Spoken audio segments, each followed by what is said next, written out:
여기 봉사자님들이 정말 최선을 다해서 봉사하고 노래도 하고 피아노도 치고 아주 주방에서 애쓰고 이러는 그 모든 이유는 우리들이 하나님을 만나게 하고 싶어서 그래요. 사실 요새 인건비 비싸지 않습니까?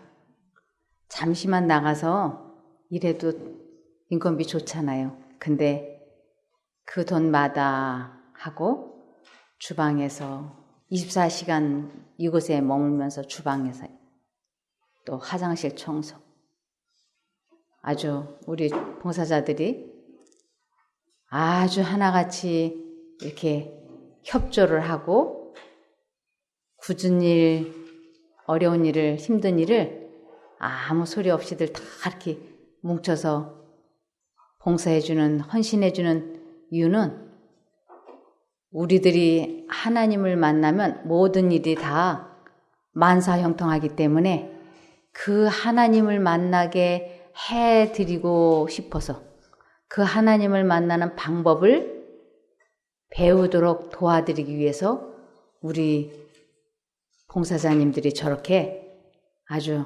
한결같이 뭉쳐서 지금 봉사하고 계시는 것입니다. 그래서 하나님을 만난다고 하는 것은 너무너무 중요한 거예요. 그래서 하나님을 믿는다고 하면서 하나님을 만나지 못하고 신앙생활을 하게 되면 이 마음속이 어떻게 되는지 아십니까? 하나님을 믿는다고 하면서 하나님을 만나지 못한 상태에서 신앙생활을 하면서 세월이 지나가면 여기가 지옥이 된다고 돼 있어요. 아주 남들이 볼 때는 봉사를 너무너무 잘하고 그리고 그럴 수 없이 훌륭해 보여서 보통 이름도 아니고 성녀 테레사 수녀라고 하는 이름을 갖고 이 성녀 테레사 이분은 노벨 평화상까지 받았던 여자예요. 그런데 그가 하나님을 50년 동안 자기는 믿는다고 생각하고 아주 열심히 헌신 봉사하고 자기의 온몸이 부서지라고 헌신했고 결혼도 하지 않고 그 긴 한평생을 하나님을 섬긴다고 하는 그 목적 하나만을 가지고 살았는데 그녀가 하나님을 만나는 방법을 깨우치지를 못했어요. 그래서 끝내 하나님을 만나지 못했기 때문에 그녀의 마음속은 지옥이었다라고 표현을 하고 있어요. 한번 보실까요? 테레사 수녀 띄워주시겠습니까? 네, 저기 보시면 내게는 그리스도가 보이지도 들리지도 않았다. 테레사 수녀도 신의 존재 고뇌. 하나님의 음성이 사람 마음속에 어떻게 들려오는지 하나님을 어떻게 하면 만나는지 이것을 알지 못하고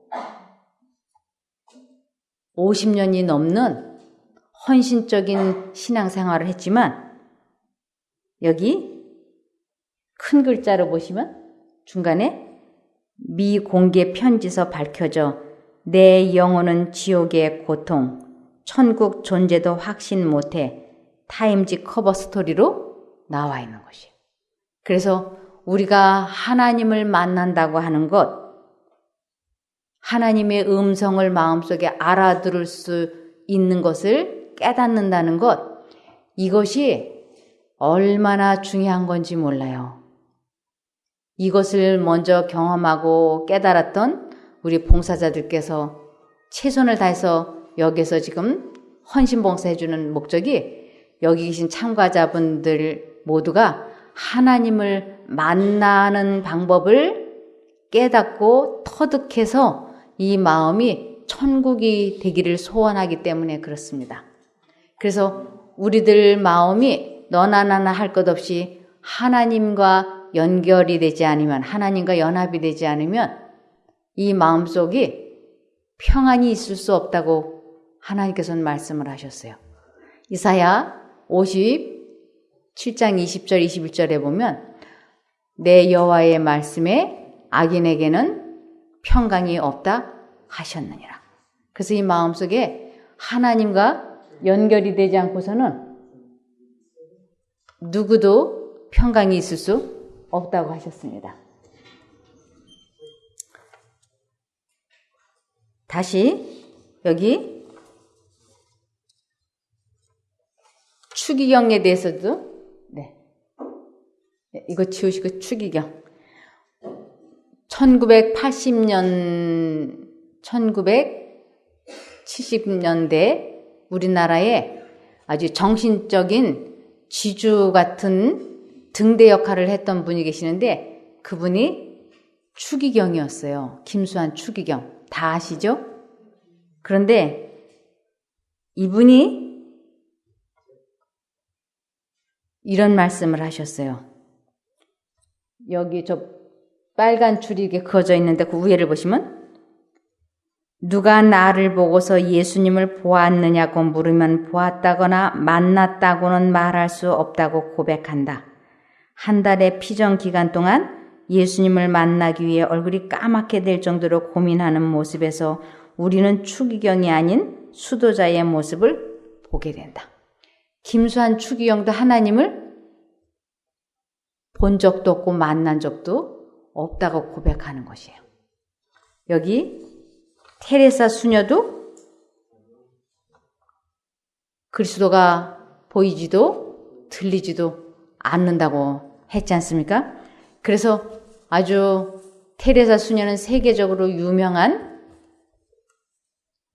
성녀 테레사 하면 모르는 사람이 없을 만큼 유명한 신앙인이지만 그녀도 하나님을 만나보지 못했어요. 그리고 우리나라에 아주 정신적인 지주 역할을 했었던 김수환 추기경 그분도 역시 하나님을 만난 적이 없다고 하는 것입니다. 그래서 이 하나님을 만나면 모든 것이 만사형통하기 때문에 성경에서도 하나님을 만나야 된다고 하는 것을 아주 여러 가지 방법으로 설명하고 말씀해주고 있습니다. 그러면 하나님을 만나면 도대체 무슨 일이 어떻게 일어나기에 하나님을 만나야 된다고 하는 것일까요? 그리고 어떻게 하면 하나님을 만날 수 있을까요? 하나님을 만나면 무슨 일이 사람에게 일어나는가 하면 첫 번째로 이 마음에 하나님 마음속에 있는 평안과 기쁨이 사람 마음속에 들어와요. 이것을 요한복음 14장 27절을 보시겠습니다. 요한복음 14장 27절에 보면 하나님과 만나면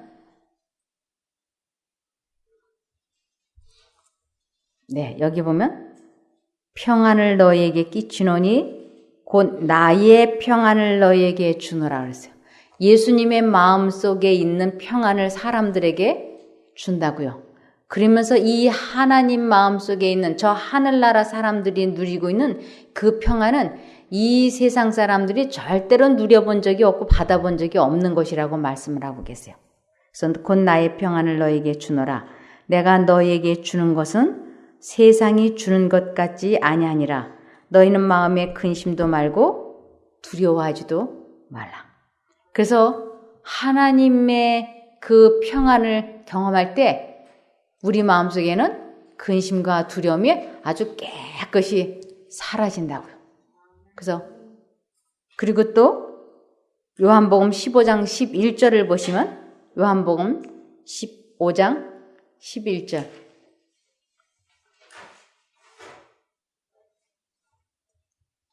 내가 이것을 너희에게 이름은 내 기쁨이 너희 안에 있어 너희 기쁨을 충만하게 하려 함이니라.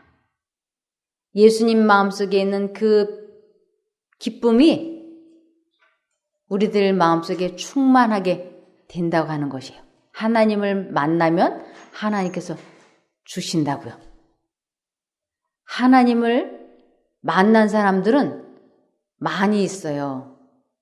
하나님을 만난 사람은 많이 있는데 문제는 지속적으로 하나님을 만나는 일을 경험해야 되는데 대부분이 일회성으로 끝난다고 하는 것이에요.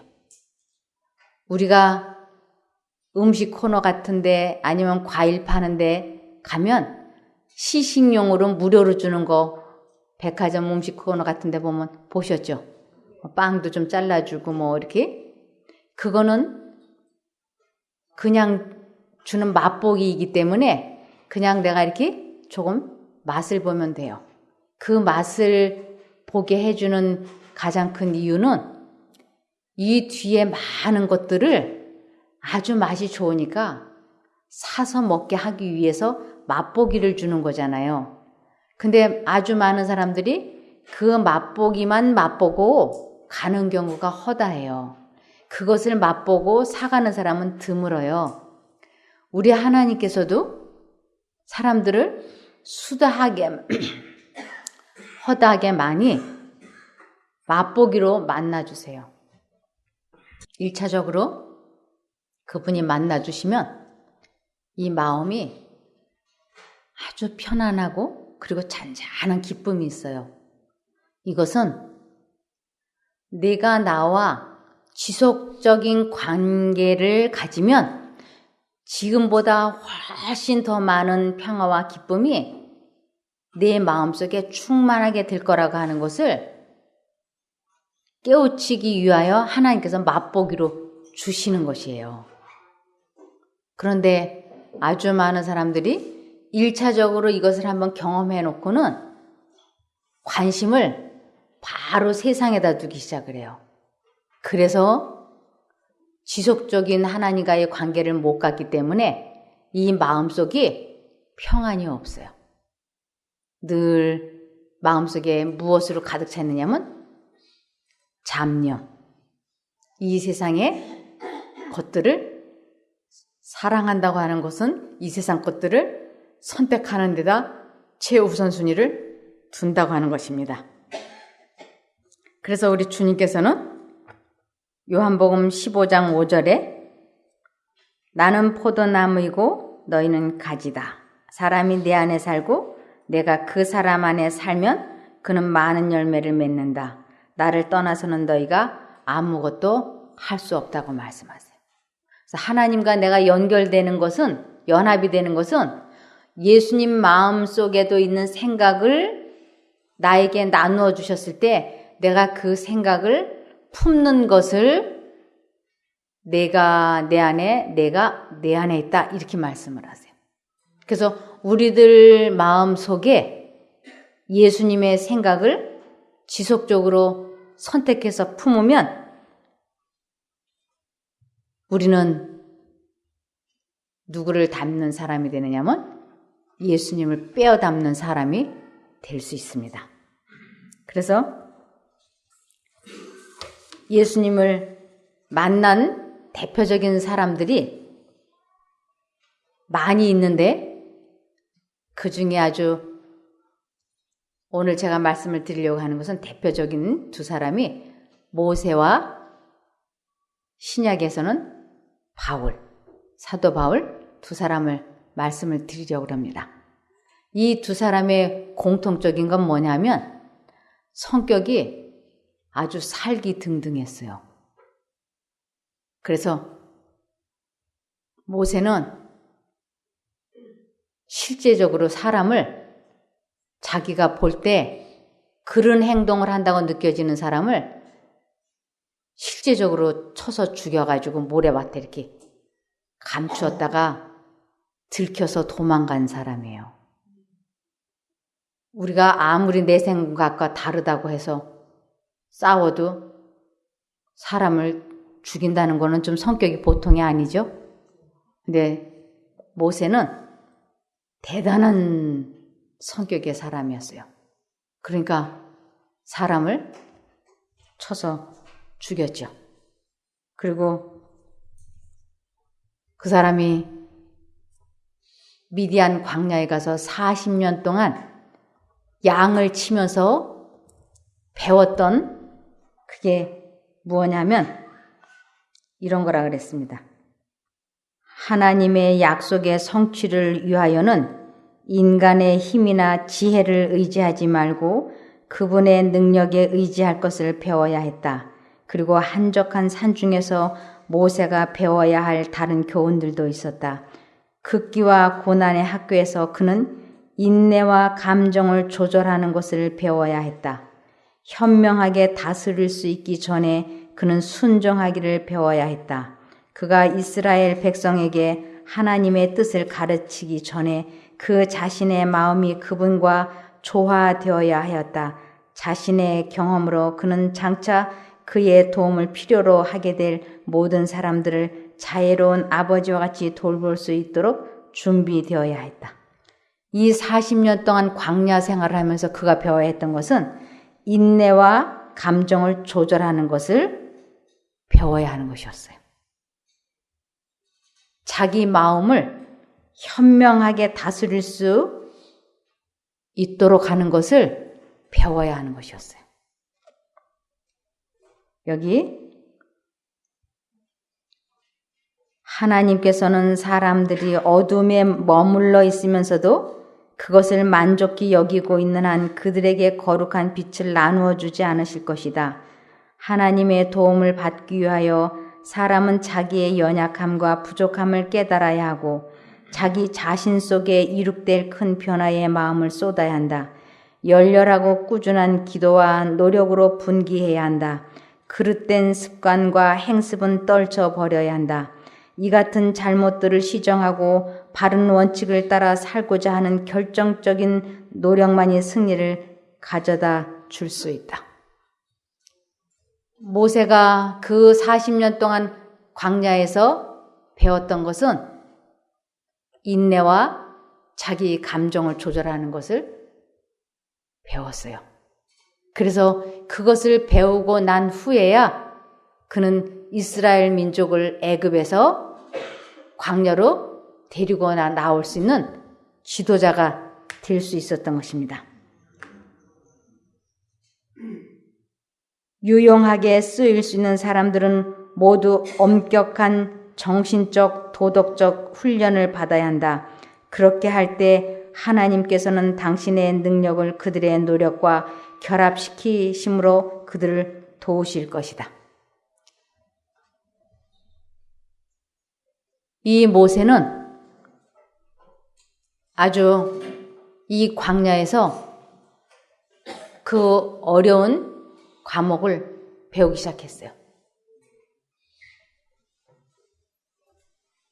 왜 그러시죠? 네. 그래서 모세가 그 광야에서 하나님을 만났어요. 그래서 그의 품성이 어떻게 변했느냐 하면 사람을 때려 죽이던 그 아주 과격하고 급했던 그 사람의 품성이 민수기 12장 3절에 보시면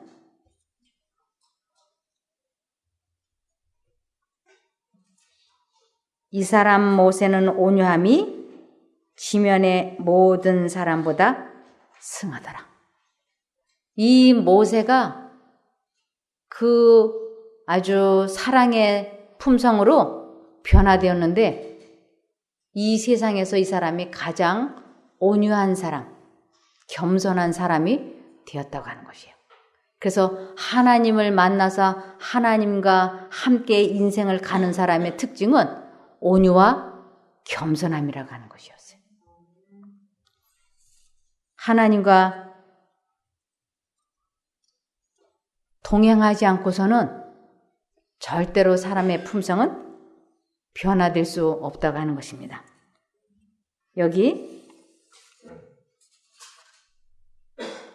신약에 와서는 사도 바울이 또 살기등등한 사람이었어요. 그래서 스데반을 돌로 쳐서 죽일 때 사람들이 돌을 던지지게 겉옷이 거추장스러우면 안 되니까 사람들이 겉옷을 그 사도 바울에게 맡겨놨을 때 그가 그 옷을 받아서 맡아준 역할을 했어요. 그리고 스데반이 이렇게 돌에 맞는 자리에 있었던 사람이었어요. 그래서 아주 이 사도 바울이 성격이 살기가 등등한 그런 사람이었는데 그가 하나님을 만나고 나서 뭐라고 고백을 하냐면 이 사도 바울은 자기의 생애를 두 부분으로 이렇게 나누어서 얘기를 해요. 그가 하나님을 만나기 전에 신앙생활을 할 때는 자기는 학벌로나 족보로나 재물로나 명예로나 지식으로나 이 세상에서 자기는 부족함이 없는 사람이라 그랬어요.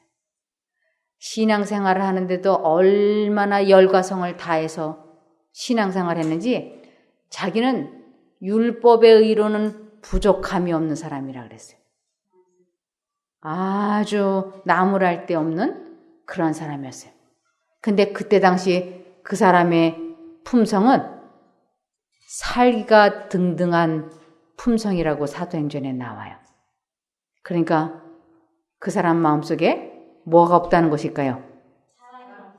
예, 그 사람 마음속에 참사랑이 없었어요. 그런데 그 사람이 하나님을 만나고 나서 고린도전서 13장 13절을 보시면 고린도전서 13장 13절을 보시면 무슨 말을 하고 있는가 하면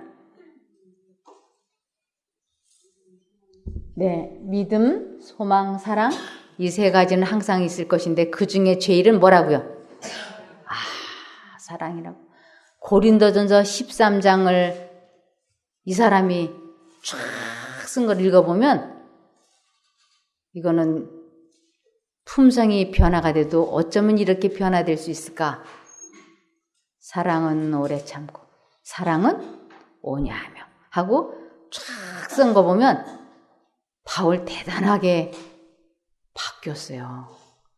그런데 이 사람이 자기의 생애를 두 부분으로 나누어 가지고 만나기 전에 이 사람의 그 신앙의 열정과 성은 대단했는데 그것을 이렇게 평했습니다. 디모데전서 1장 13절입니다. 디모데전서 1장 13절에 보면 내가 전에는 회방자여 핍박자여 포행자였으나 도리어 국류를 입은 것은 내가 믿지 아니할 때에 알지 못하고 행하였습니다. 누구를 믿지 아니할 때? 하나님을 믿지 아니할 때, 그리고 하나님을 알지 못하고 행한 일이라고 고백을 하는 것이. 그럼 이 사람이 50세까지 신앙생활을 했다면 이 50년의 세월이 이 사람에게는 뭐가 된 거예요? 헛것이 된 거예요. 그렇게 열과성을 다해서 최선을 다했지만 하나님을 만나지 못하고 난 그 사람의 고백은 너무너무 마음 아파서 내가 하나님을 믿지 아니할 때 하나님을 알지 못하고 행하였다라고 고백하는 것이에요. 그런데 이 사람이 하나님을 만나고 난 후에 그 사람의 이 설교는 하나님은 사랑이시라고 얼마나 사랑을 강조하는지 몰라요. 그래서 신약 성경을 14권이나 썼던 이 위대한 사도 바울도 왜 사도 바울이 될 수 있었는가 하면 하나님을 만났기 때문에. 이것보다 더 중요한 것은 없는 것이에요. 그러면 어떻게 하면 하나님을 만날 수 있겠나? 이것이 답이에요. 여기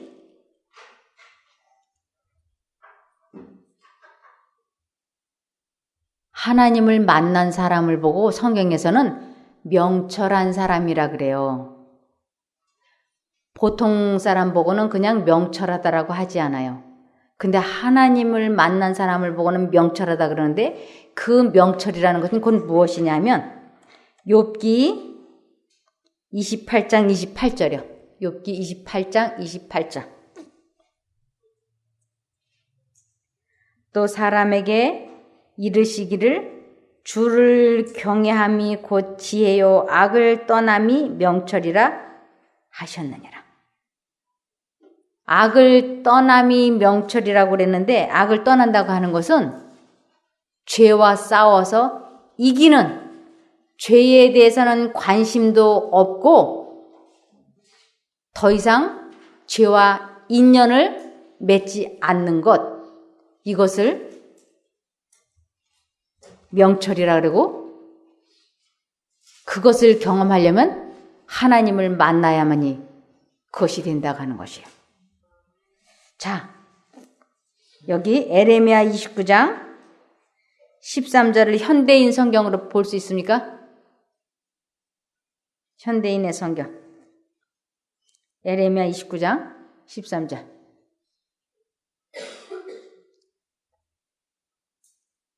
어려우면 그냥 개역을 띄우시든지. 여기 보면 너희가 전심으로 나를 찾고 찾으면 나를 만나리라. 이 전심으로 찾고 찾는다고 하는 건 지속적으로 선택하고 선택하면 이런 뜻이에요. 29장 13절 에레미야. 그래서 너희가 아주 전심으로 하나님을 선택하고 선택하면 하나님을 만나게 될 거라고 하는 것입니다. 우리 모두가 뭘 좋아하냐면 이 세상 재물, 돈을 좋아하잖아요. 근데 성경에서는 돈 버는 것 같은 열정을 가지고 한번 나를 만나려고 해봐 하고 말씀을 하세요. 돈 번다 그러면 막 밤낮 없이 일하고 연구하고 그러잖아요. 그래서 잠언 2장 3절부터 5절까지 보시면 이것도 현대인의 성경 안 돼요? 아, 띄워주세요. 된다면. 2장 3절에서 5절.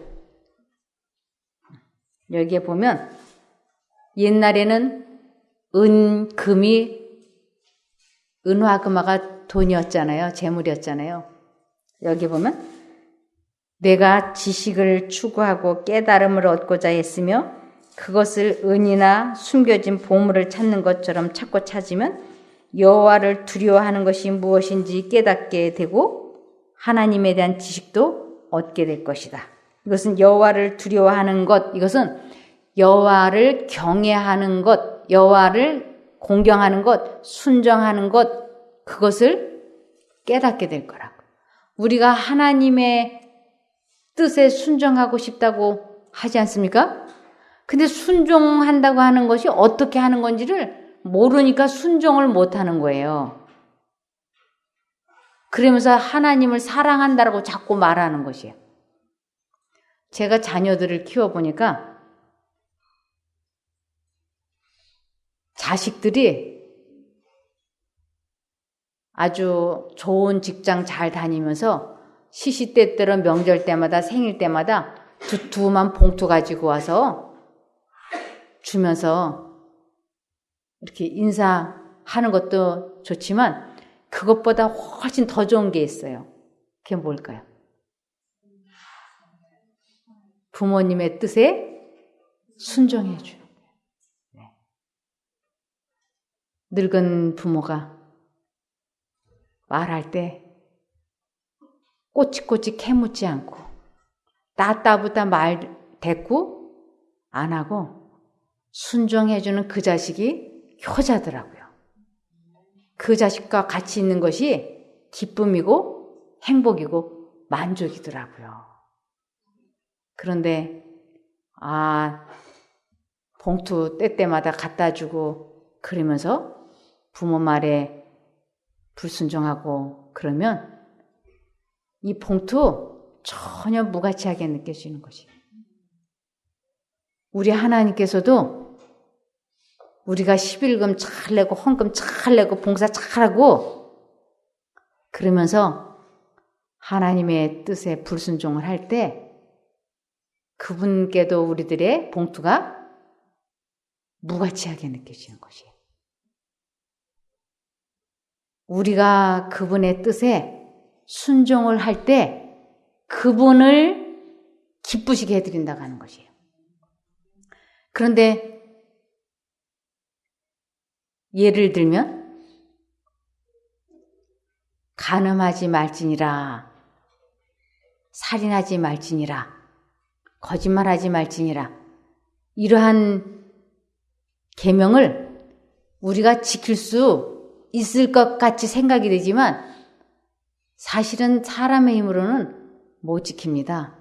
살인하지 말지니라 이것은 우리가 꼭 사람을 이렇게 죽이는 것인 줄 아는데 물론 그것도 해당이 되는데 상대방에 대해서 좋지 않은 감정을 가지고 있는 것, 좋지 않은 생각을 하고 있는 것도 이 계명에 속하는 것이에요.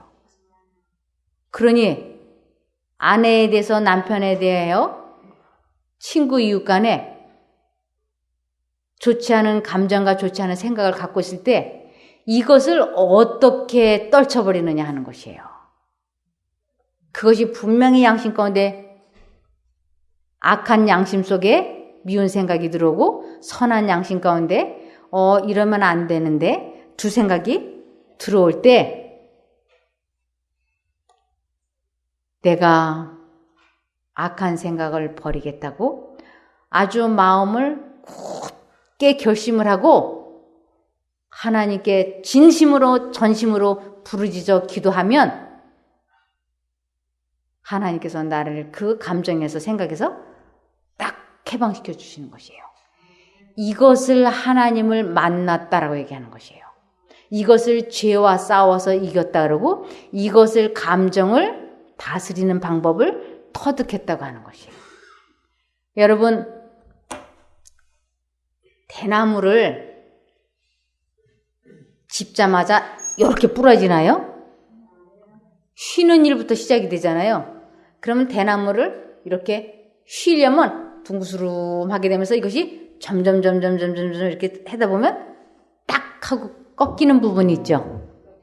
네.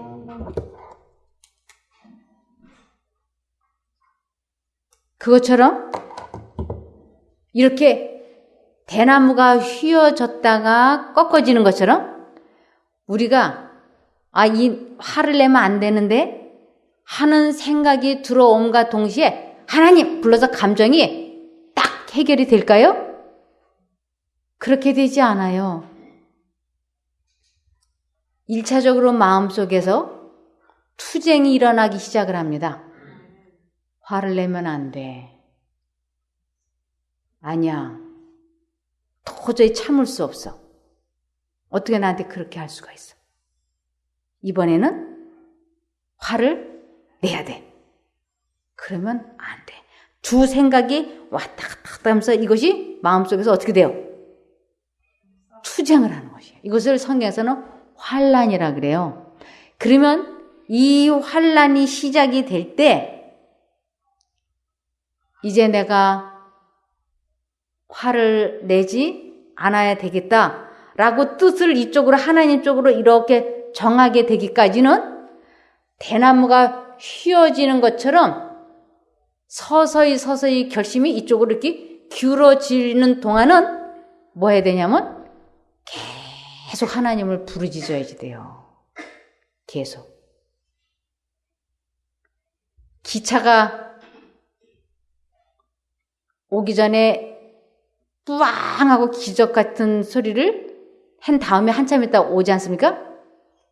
그것처럼 우리 감정이 폭발하려고 할 때까지는 시간이 어떻게 있어요? 시간이 걸려요. 그래서 그 시간이 걸리는 동안 이러면 안 되는데 이러면 안 되는데 이러면 안 되는데 이렇게 시간이 걸리잖아요. 그럴 때 마치 대나무가 휘어지듯이 쫙 휘어질 때 하나님을 부르기 시작을 해야지 돼. 기차가 아직 정거장에 들어오기 전에 소리를 내는 것처럼 뿡 하고 우리 마음에 화가 들어오려고 할 때 그때 하나님을 부르짖기 시작을 해야지 돼. 근데 부르짖다가 도중에 그만둬버리면 폭발해버려요. 왜 우리가 우리 자신과의 싸움에서 자꾸 지는가? 왜 하나님을 만나지 못하는가?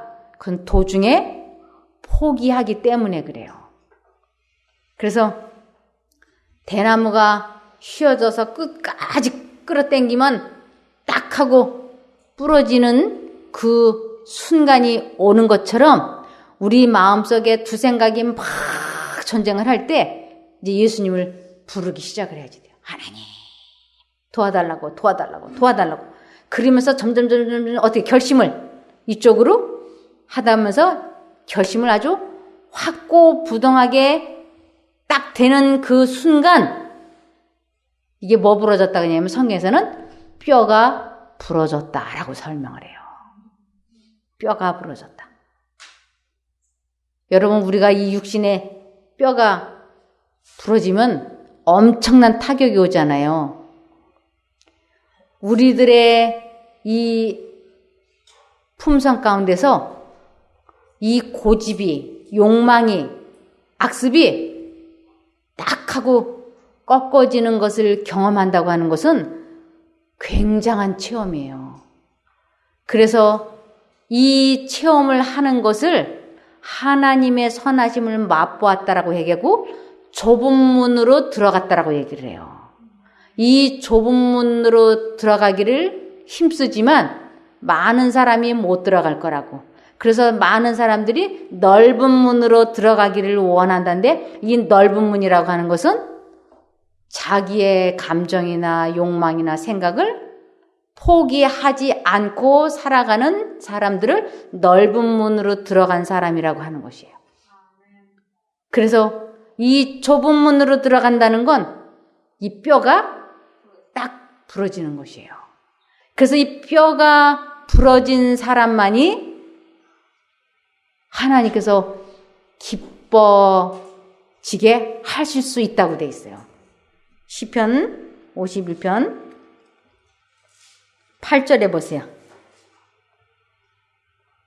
시편 51편 8절에 보면 나로 즐겁고 기쁜 소리를 듣게 하사 주께서 꺾으신 뼈로 즐거워하게 하소서. 이 나로 즐겁고 기쁜 소리가 뭐냐면 복음이잖아요. 하나님께서 내 죄를 다 용서해 주시고 나를 그 기가 막힐 웅덩이와 수렁에서 건져주실 수 있는 전지전능하신 하나님이시라고 하는 것을 깨달은 사람들은 결국 뭐가 꺾이냐면 뼈가 꺾이는 것이에요. 그래서 이 뼈가 꺾어질 때 웃으면서 꺾어질까요? 엄청나게 아파요. 아주 힘이 들어요. 이거는 자기 자신과의 싸움인데 이 싸움은 해보면 혹독하고 가혹해요. 사단이 인정사정 보지 않고 사단이 이 마음속에 자기의 생각을 계속 주입을 시켜요. 그런데 우리 하나님께서도 자기를 선택하게 하기 위해서 성령께서도 우리 마음에 자기의 생각을 계속해서 주입을 시켜요. 그래서 두 생각이 마음속에 막 전쟁해요. 그러는데도 끝까지 하나님을 선택하고 승리하는 것을 뼈가 꺾어졌다 그래요. 이것을 체험하는 것을 하나님을 만났다라고 얘기를 해요. 그러면 이것을 반복하게 되면 뭐가 없어질까요? 이 세상에 속한 좋지 않은 건 다 없어지죠. 지속적으로 반복. 고집, 악습, 이기심, 뭐든지 다 이 방법으로 해결이 될 수 있어요. 식욕도, 정욕도, 도박도, 인터넷 게임도 무엇이든지 이 방법으로 해결이 되는 것이. 그래서 여기 사도 바울을 보시면 고린도전서 15장 31절이요. 고린도전서 15장 31절에 보면 형제들아 내가 그리스도 예수 우리 주 안에서 가진 바 너희에게 대한 나의 자랑을 두고 단언하노니 나는 날마다 죽노라. 이 뼈가 꺾어지는 것을 한 번만 하라 그러면 좋겠는데 이것을 어떻게 하라고요? 날마다 매 순간마다 하는 것이. 이것을 경험을 잘 하다가 어느 날 그만 악한 쪽을 선택을 했어요. 그래갖고 그만 죄를 짓고 말았어요. 이 사람이 교통사고 나서 죽으면 어떻게 될까요? 어떻게 되나요? 여기 그런 사람에 대해서 이렇게 얘기하고 있어요. 고린도전서 9장 27절. 고린도전서 9장 27절에 보면 내가 내 몸을 쳐 복종하게 하면, 내가 내 몸을 쳤다고 하는 것은 뼈가 꺾어지는 죽은 경험이에요. 내가 내 몸을 쳐 복종하게 하면 내가 남에게 전판 후에 자기가 도리어 버림이 될까 두려워하미로라. 제가 지금 이 뼈 꺾어지는, 내가 죽는, 승리하는 여호와를 경외하는 이 방법을 이렇게 아주 잘 알려드리다가 제가 어느 집에 가가지고 좋지 않은 물건을 훔친다든지 좋지 않은 어떤 행동을 하고 나오다가 교통사고 나서 죽으면 구원이 날아가 버려요. 왜냐하면 우리들이 죄를 짓게 될 때는 즉흥적으로 그 자리에서 이렇게 죄를 짓는 일은 거의 없어요. 이미 어디에서부터 죄는 시작이 됐을까요? 이 마음 속에서부터 오래 진행이 되어 가지고 마음의 결정이 딱 됐을 때 언행은 결정이 나거든요. 그러니까 이 마음 속에 죄가 들어오기 시작을 할 때 성령 하나님께서 그 생각대로 가면 안 된다고 아주 강력하게 역사를 하세요.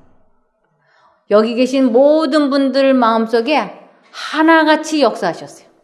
한 사람도 예외 없어요.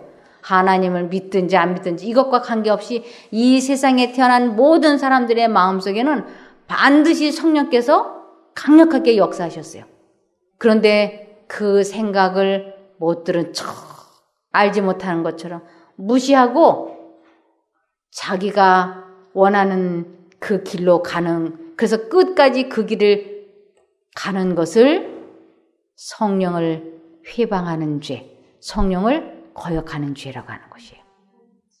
그래서 우리들 마음속에 어떤 좋지 않은 생각이 들어올 때 즉시 이것을 그만둬야 되겠다 결심을 하고 하나님께 막 부르짖기 시작을 해야지 돼. 이 결심이 금방 안 서지잖아요. 대나무가 한참 있다가 부러지는 것처럼 우리의 결심이 한참 있다가 쓰게 돼 있어요. 그래서 그것을 시편 40편 1, 2, 3절을 보시면 시편 40편 1, 2, 3절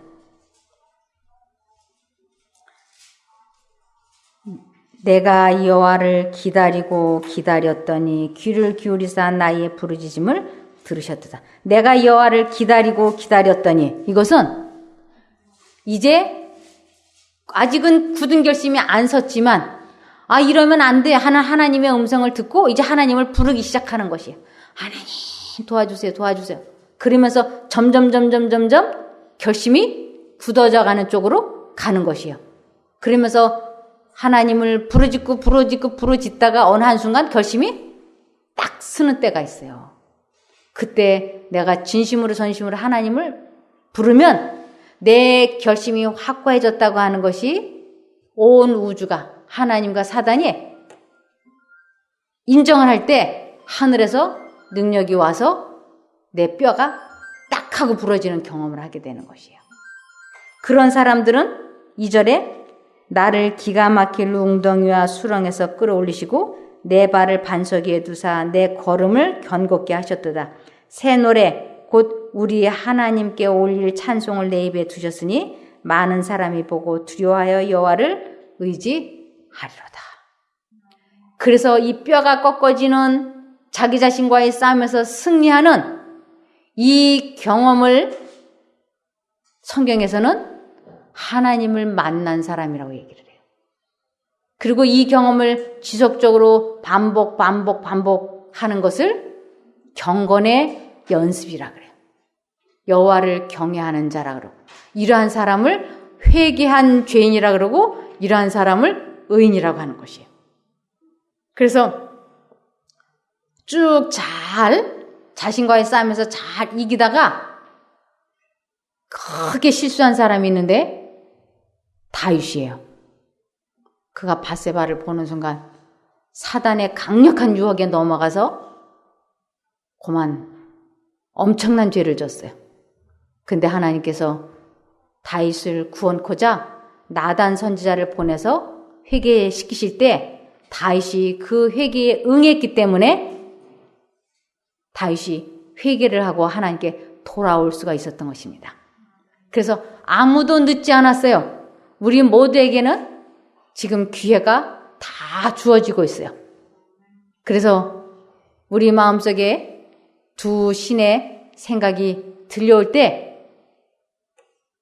우리가 하나님을 부르기 시작을 해야지 돼요. 그리고 내 결심이 확고부동하게 되어서 하나님을 부르면 하나님의 능력이 우리를 그 기가 막힐 웅덩이의 수렁에서 건져주는 것을 경험하게 되는데 이것을 뭐라고요? 하나님을 만났다라고 얘기하는 것이에요. 그래서 이 테레사 수녀도 김수환 추기경도 이 방법을 알지 못했기 때문에 이들의 생애가 나는 하나님을 만나지도 못했고 보지도 못했고 듣지도 못했다고 하는 너무나 슬픈 마지막 말들을 하고 잠이 드는 것이에요. 근데 우리들에게는 죄와 싸워서 이길 수 있는 이 방법을 이제 배우고 실천해 볼 수 있는 시간이 주어졌다고 하는 건 행운 아닙니까? 예. 그래서 나이가 70대에 많이들 생명들이 멈춰요. 그리고 아주 강건하게 태어나면 8, 90을 살아요. 그러니까 적어도 60 이상이면 인생의 끝마무리를 잘해야 되겠다고 뭘 정해야 되느냐면 뜻을 정해야지 돼요. 인생의 끝마무리를 잘해야 된다. 왜냐하면 대부분이 언제 멈추냐면 70대에 멈추니까. 인생고락 70이요 강건하면 80이라고 했기 때문에 저도 60대예요. 저도 끝마무리를 잘해야 되겠다고 이 마음에 아주 각오를 하고 있어요. 어떠한 일이 있어도 내 뼈가 꺾이고 또 꺾이고 또 꺾여서 정말로 주님 오실 때 유리 바닷가에 서고 싶은 거예요. 아무쪼록 우리 모두의 뼈가 꺾여서 유리 바닷가에서 꼭 만나지기를 기원하며 말씀을 마치겠습니다.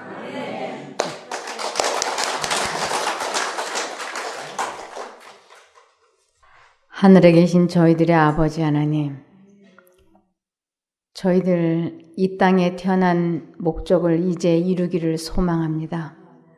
하나님을 만나지 아니하면 이 땅에 태어난 목적을 이루지 못하고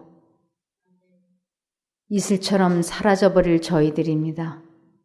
이러한 저희를 불쌍히 여기시고 이러한 방법을 깨우쳐 주심을 감사드립니다. 저희들 하나같이 꺾어져야 하는 뼈들이 있습니다. 이 뼈가 주 안에서 꺾어질 수 있게 도와주시옵소서. 하나님께서 주시는 하늘의 평화와 기쁨으로 저희들 건강이 치료되어지고 경제가 회복이 되어지고 가족관계, 친척, 이웃 관계가 회복이 되게 하여 주시옵소서. 꺾어진 뼈로 인하여 모든 사람과 더불어 화평함과 거룩함을 이룰 수 있게 도와주시옵소서. 이렇게 배운 진리를 실제 생애에 적용하고 실천해서 주님 오시는 그날 유리 바닷가에서 저희들 꼭 다시 만날 수 있게 축복하여 주시옵소서. 예수님 이름으로 기도드리옵나이다. 아멘.